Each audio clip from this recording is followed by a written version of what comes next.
Hi అండి, ఎలా ఉన్నారు? నేను మీ సౌజన్య. నేను బాగున్నాను. మీరందరూ బాగుండాలని మనస్ఫూర్తిగా కోరుకుంటున్నాను. ఆషాఢ మాసం అంటే గోరింటాకు. అసలు గోరింటాకుకి ఆ పేరు ఎలా వచ్చింది?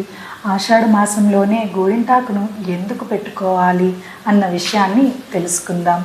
మొదట ఈ యొక్క గోరింటాకుని గౌరీదేవి ఇంటి ఆకు అని పిలిచేవారు.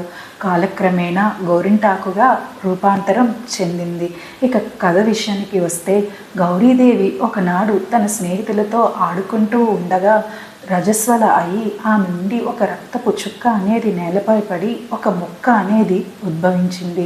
అక్కడున్న వారందరూ గౌరీదేవి తండ్రి అయినటువంటి పర్వతరాజుకు ఈ విషయాన్ని చెప్పగా తాను పరిగెత్తుకుంటూ వచ్చి చూసేలోగా ఆ ఒక మొక్క అనేది మహావృక్షంగా రూపాంతరం చెందుతుంది. అప్పుడు గౌరీదేవి ఆ వృక్షానికి ఉన్నటువంటి ఆకుని చిదమగా ఆమె వేలు అనేది ఎర్రగా మారుతుంది. ఆమె తల్లి, నా చిట్టి తల్లి యొక్క వేలు కందిపోయిందేంటి అని చూడగా గౌరీదేవి, నాకు ఏమీ బాధ లేదు, మరియు ఈ యొక్క రంగు అనేది నాకు సంతోషాన్ని కలిగిస్తుంది అని చెప్పాను.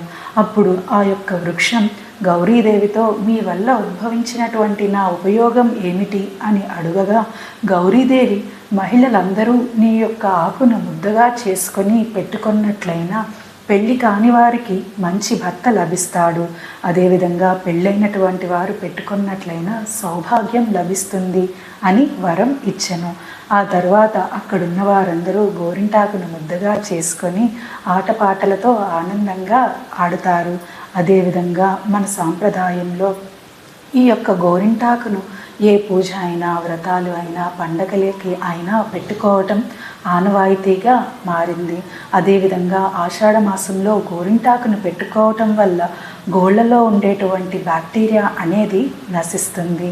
ఈ యొక్క వీడియో మీకు నచ్చినట్లయినా లైక్ చేసి, షేర్ చేసి, సబ్స్క్రైబ్ చేయండి. నమస్తే.